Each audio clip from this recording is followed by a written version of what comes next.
At si Ma'am Lea Sakdalan ay galing pa po ito ng Bataan. Kasi nga naman, Idol, itong kanyang bahay ay hindi naayos. Kung baga gusto lang niyang tumupad sa kasunduan dun sa kanyang kontraktor na isa ring kagawad ng barangay. Kagawad Kasi pa man din. kung makikita mo yung mga bisagra, basag-basag, yung mga na Sige. At ang may-ari nito ay si Kagawad Myra Banzon. Kausapin mo namin, diretso na tayo. Ayan, Kagawad Myra Banzon, magandang hapon po sa inyo. Kagawad?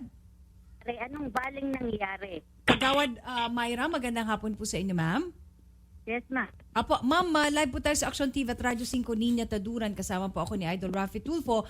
Po ayusin itong inyong napagkasunduan dun sa kinonstruct pong bahay nila dahil yung bisagra po, sira, yung mga tiles, ito po, may mga pictures po siyang dala-dala dito at nakikita nga po namin talagang mga substandard po yung mga ginamit ng material. So ang gusto niya, ayusin lang, tumupad lang po sa kasunduan.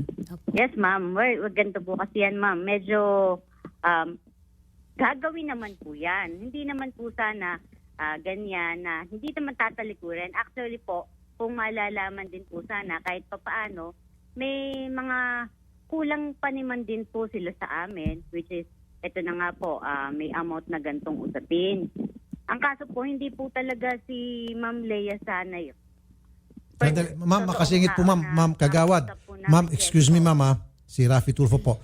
Pagsalitain ko muna si Ma'am Lea, pero i-reserve ko na yung sasabihin ko mamaya. Ma'am Lea, sabi niya, saan nila mama? Ang sabi niya, kaya siguro sira-sira mga yan kasi meron ka para kulang.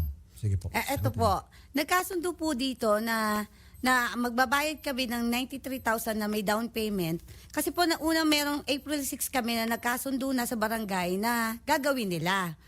Habang umabot po kami sa DILG ulit. Kasi umabot yung pirmahan po ng kapitan at ni Myra at ni Alan Banson, hindi yun nangyari. Hanggang umabot ako sa DILG na magreklamo, noong May 28, muli ho kami nagharap. Okay, ma'am, napapahaba tayo. Malilito tayong lahat dito. Ito na lang po, tanong ko sa inyo, Kagawad Banzon. Dapat ho, yung inyong paggawa ng bahay, maayos ho. Hindi dapat sira-sira.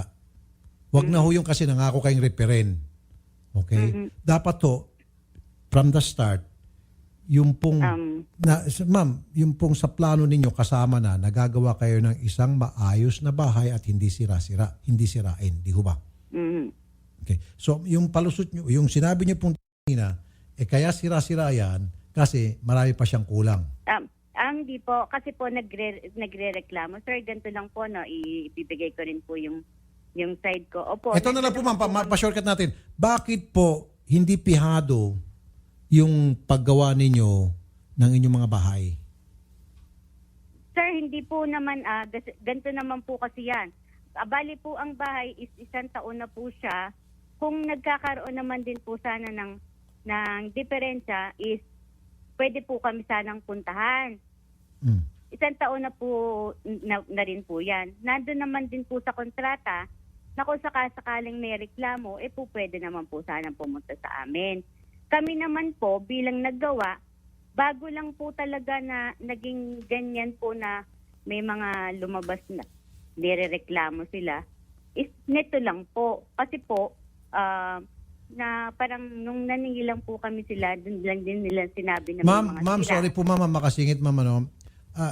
It's very clear to me, dahil meron po mga picture dito sa harap ko, kinuha po ni ma'am yung kanyang bahay, na substandard po ang mga ginamit yung materials. Dahil kung maganda po yung materials at maganda po yung kwalidad ng pagkagawa ninyo, hindi lang po 1 taon bago ho magkasira-sira itong bahay na ito. Sabihin na natin po ma'am, may warranty nga kayo. Pero sana man lang ma'am, abutin man lang mga 4-5 years bago magkasira-sira yung bahay. Ito ma'am, wala pang mag-1 taon pa lamang. Buti sana kung mga minor, mga major po ng mga repairs ang kailangan nito, major na sira.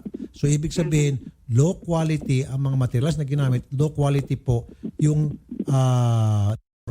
na pinut-in dito. Di ba, ma'am? Po, sige po.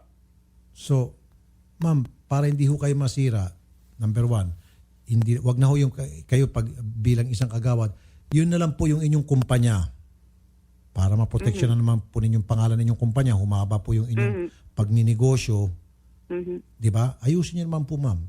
Repair. Kailan niyo po gagawin ito, Madam Kagawad? Papapunta po ako ng tao ngayon. At Okay. saka, ano po nga, sana nga po, kung sakasakali po sana, kahit po sana si Ate Gina po talaga yung magkuhan sa amin, makipag-usap. Para po, yung kumbaga po, kasi si Lala po, bali, yung person po, kapatid lang po yan nila, Ma'am Gina. Gusto niyo po, ma'am, Kailan yung na po? mismo may-ari ng bahay ang makikipag-usap sa inyo? O, hindi naman po sa ano, kasi po, ang nangyayari po kasi, si Ma'am Lala po yung kanina nakikipagkuhan sa amin. Kayo ba Kasi Okay po, lang po sa... engineer po ako. Ah, So, kaya ayaw po nila. Sige po, sige po. Kaya po ayaw nila na ako ang humarap. Kasi ho, makikita ko ho yung gawa nila. Kasi nireklamo ko na ho yan. Ang ate ko po, hindi ho sanay na makipag-usap po ba sa tao. Lagi lang ho sa bahay yon. Kaya kumbaga, yung bayo ko, ako yung inassign, pati ng ate ko, na mag-check nito na ngayon. Kasi engineer kayo? Opo, kasi po, Okay. yung gawa po dati, ganto-ganto na. kasi kayo nakakaintindi, alam nyo. Ayun po yung inano ng ate ko. Kaya ako gustong humarap sa kanila. O nga naman, ma'am, kung wala ko kayong tinatago at kaya nyo pong tayuan ang inyo pong trabaho, okay lang po kahit na engineer po ang maging representante ng complainant. Sige Mas po, lalo nga sir. kayo pumayag, ma'am, para sabihin nyo, sige, magpadala kayo kahit na engineer para pakita ko sa inyo na maayos yung trabaho namin, na yung mga materials na hindi low quality tulad ng binibintang sa amin, di ho ba? Mhm. Ano, ma'am? Sige po, sir. Bali, pakikipag-usap po uli kami bukas sa kanila. Sige po. Ganun Si engineer na po, po. ma'am, Salamat, sir. Madam Kagawad, si engineer na po pupunta dyan kasama po yung kanyang kamag-anak na Opo, ate niya mismo po yun. complainant. Yung ate niya, ano po. Sige po, Kagawad, bukas po, ma'am, ha? Aha. Sige po. Salamat po, Madam Kagawad. Bukas Maraming kita-kita salamat kayo. din po. Magandang hapon po, Madam Kagawad. Thank you. Sige, Okay, Ma'am thank you Lea, bukas daw, i-appointment namin kayo kung anong oras, saan nyo gusto magkita.